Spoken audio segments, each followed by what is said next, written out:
tudo, dá não. Sabe que tem uma coisa que estala muito, gente, é o meu maxilar.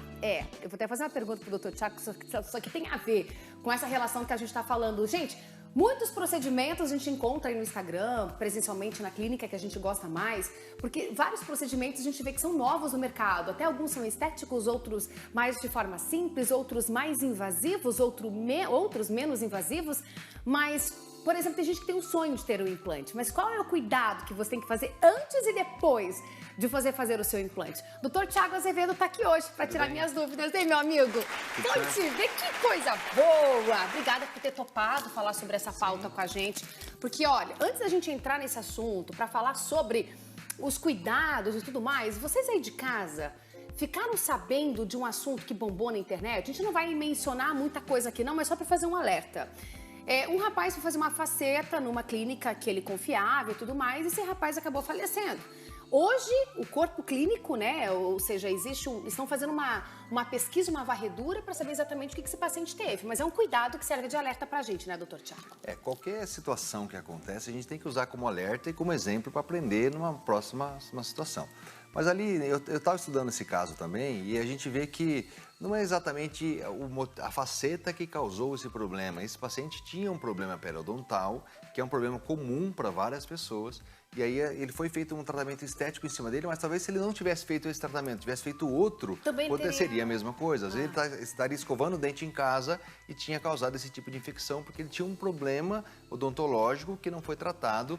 Foi até diagnosticado, pelo que eu vi nas matérias ali, mas não foi tratado e ele optou por fazer só a parte estética e não cuidar da parte fisiológica, que era o mais importante naquele momento. Olha que sério isso. Então, se você está pensando, quero fazer um implante, a gente pode levantar várias lebres aqui, né, doutor? Sim.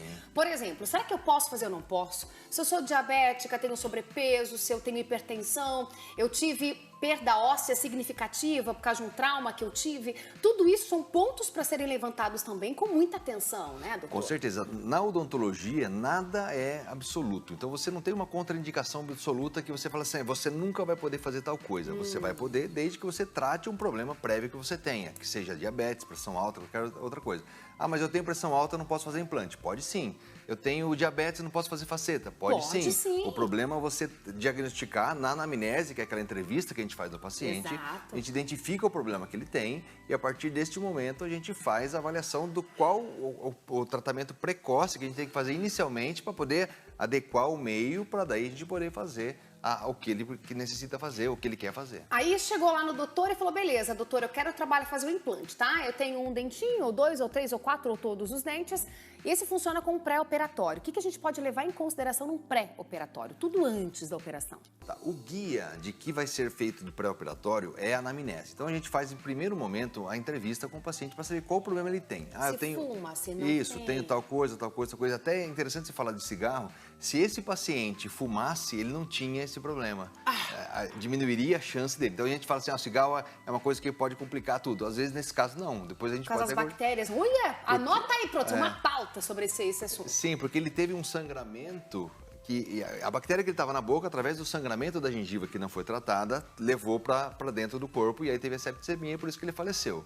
Se ele fumasse, o sangramento era menor, então a chance de ter essa infecção era menor. Então, assim, são coisas que a gente pensa que... Não que fumaça já é legal, tá, gente? Mas nesse caso, ajudaria esse Exatamente, paciente. por isso que eu falo que é tudo relativo. Às vezes a gente pensa que o cigarro é ruim, claro que é ruim, ele atrapalha em muitas coisas, mas nesse caso talvez ajudaria. Então, assim, são várias situações. Mas assim, a gente faz uma anamnese, uma entrevista, vê qual o problema que ele tem. Dependendo da situação que ele tem, a gente vai realizar o procedimento de implante, de faceta, do que seja, a gente faz a adequação do meio. A gente trata o problema, nesse caso periodontal e vários outros, passa a medicação prévia ou não, às vezes não precisa. Então, a anamnese que é o guia de direcionamento para saber o que a gente vai ter que fazer previamente. Se o doutor pega ou não pega essa cirurgia para fazer também, né? Porque tem casos que é melhor não mexer para não ter tanto, né? Não sei, existem casos que o doutor fala assim, não dá pra mexer aqui não. Não, são casos mais complexos que a gente, não que a gente não faz, porque às vezes a pessoa vem te buscar para realizar um sonho. E aí você vai negar o sonho da pessoa. Então, Claro que a gente tem que ter certa prudência e saber tratar, e às vezes a gente não sabe tratar um problema cardiológico, claro.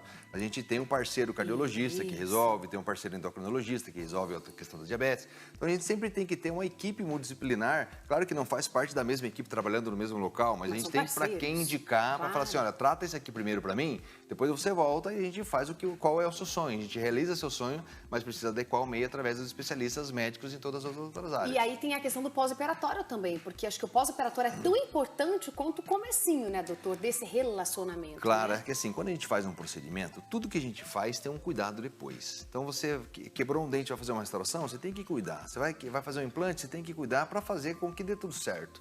Se você teve um problema e não deu certo, assim, você teve um problema que gerou que a gente vai ter que cuidar desse problema. Se você não cuidar também de novo, aí vai acontecer de novo a mesma coisa. E gastando dinheiro também, né, Com doutor? certeza. Então, assim, o pós-operatório é muito importante que a pessoa siga, porque a gente está com o paciente ali 1 hora, meia hora, 40 minutos, 2 horas que seja. Ele vai estar o resto dos dias, o resto da semana no pós-cirúrgico, cuidando desse procedimento na casa dele. Não tem como a gente levar ele no colo e olhar, ó, você está limpando, você está fazendo isso. Não dá. Não, então a gente orienta, se ele segue, geralmente não tem problema depois. Doutora vai ter 50 segundos para responder essa pergunta aqui, ó.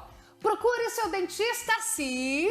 Pensando-se nesse caso que aconteceu esses dias ali, se ele tivesse no primeiro sangramento que ele teve na hora de passar o fio dental, tivesse procurado o dentista, ele não tinha problema nenhum.